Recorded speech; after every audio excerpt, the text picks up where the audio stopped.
Jai Shri Krishna. Krishna consciousness and supreme consciousness, a conscious mind, and the cosmic consciousness. All these things and all these terms indicate towards which kind of consciousness? Aren't we conscious always in our day-to-day works, in our household works, or whatever works we may be doing at a particular time? Seems to be we are conscious, but only we know whether we are conscious or in subconscious mind or totally unconscious. The results and the consequences of that particular act, of that particular deed tells us. Shri Bhagwat जी के 11वें स्कंद के दूसरे अध्याय में जिक्र आता है आत्मा के संबंध में और एक जागृत आत्मा के संबंध में, एक कॉन्शियस सोल के संबंध में। कॉन्शियस सोल, एक जागृत आत्मा, वही है जो अपना आत्मिक रूप सभी में देखती है। उसको इस चीज में भेदभाव नहीं होता कि वह दूसरा व्यक्ति है, दूसरा क्या सोचता है। दूसरे में भी वो स्वयं को ही देख रही है और दूसरे का दुख भी उसे अपना दुख नजर आ रहा है। तो कॉन्शियसनेस जिसे हम बोल रहे हैं वह ड्युअलिटी में तब आती है जिस वक्त हम दूसरे को देखते हैं। अगर वह आत्मा जागृत है, सुप्रीम कॉन्शियसनेस में एस्टेब्लिश्ड है, जो भगवान श्री कृष्ण जी ने अर्जुन को स्थित प्रज्ञ होने के बारे में ज्ञान देते हुए ये बोला कि कृष्ण, तुम स्थित प्रज्ञ रहो, तुम सिर्फ मेरे बारे में चिंतन करो। कर्म का रिजल्ट क्या होगा वो भी मुझ पर छोड़ दो। आप पूर्णतया संपूर्ण कॉन्शियसनेस से अपने कर्म करो, फल देना मेरे हाथ में है।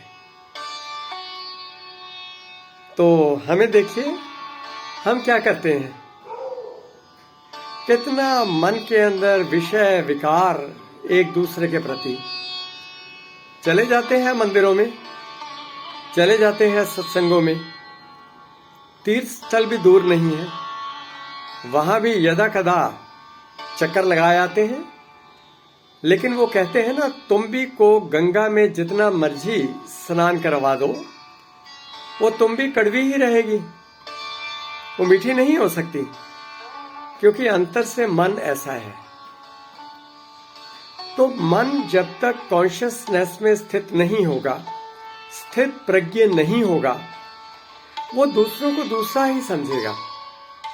वहां वो स्वयं को नहीं पाता। स्वयं को जब पाता है तो वह दर्द जहां दूसरा महसूस कर रहा है वहां हम स्वयं भी महसूस करते हैं। तो आत्मा का उत्थान है। हर एक व्यक्ति जब उस जीवंत अवस्था में आ जाता है, जागृत अवस्था में आ जाता है, तो वह आत्मिक और आध्यात्मिक दृष्टि से परमात्मा का ही रूप हो जाता है।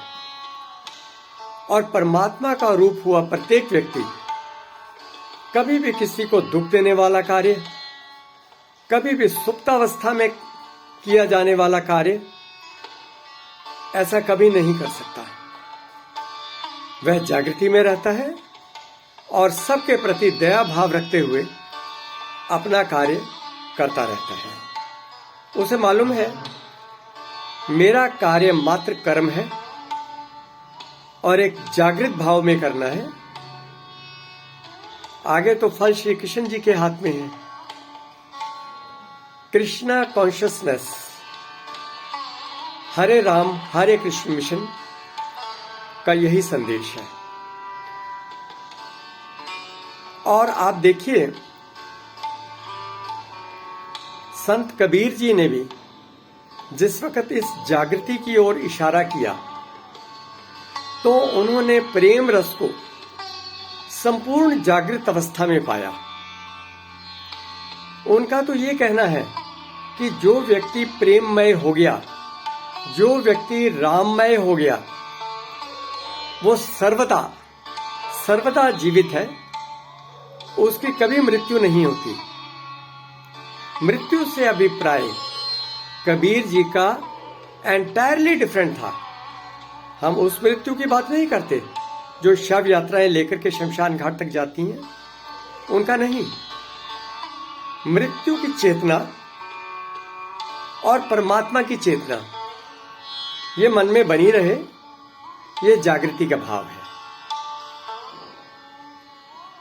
माता लोई जो कबीर जी की धर्म पत्नी थी, उनके पास एक सज्जन मिलने के लिए आए कबीर साहब से। वह घर गए तो माता लोई घर पे थी।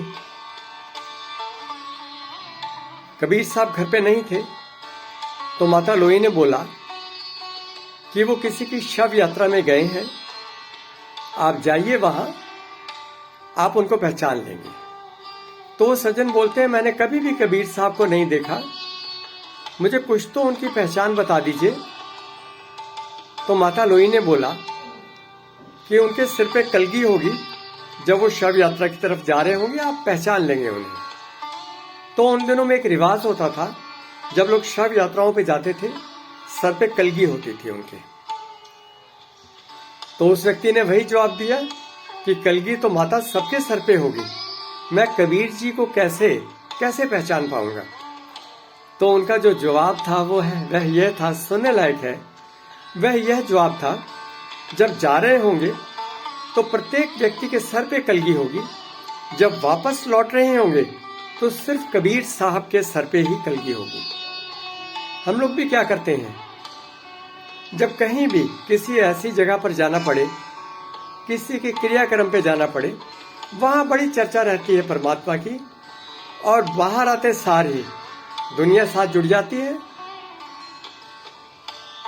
सगे संबंधी साथ जुड़ जाते हैं, प्रॉपर्टीज साथ जुड़ जाती हैं, शेयर मार्केट साथ जुड़ जाती है, गोल्ड के भाव साथ जुड़ जाते हैं। तो यही सब कुछ है ना, यही सब कुछ है और यही दुनिया है। परमात्मा का स्मरण कार्य करते हुए भी हमेशा राम का स्मरण याद दिलाता रहता है। कबीर साहब का वचन, सुन मरे अजपा मरे अनहद भी मर जाए। सुन, शून्य का अनुभव करने वाला, क्योंकि वे द्वैत में किया जा रहा है। अनुभव करने वाला एक व्यक्ति है, अनुभव और है, और जहां से अनुभव आ रहा है वह दूसरा है। सुन मरे अजपा मरे और अनहद भी मर जाए। अनहद को भी जो सुन रहा है व्यक्ति वह दूसरा है। राम स्नेही ना मरे कहत कबीर समझाए। स्नेह में, प्रेम में व्यक्ति परमात्मामय हो जाता है, फिर उसकी मृत्यु नहीं होती। वह एक रहता है और संपूर्णतया जागृत अवस्था में रहता है। सुप्रीम कॉन्शियसनेस इधर ही इशारा करती है। जय श्री राधे।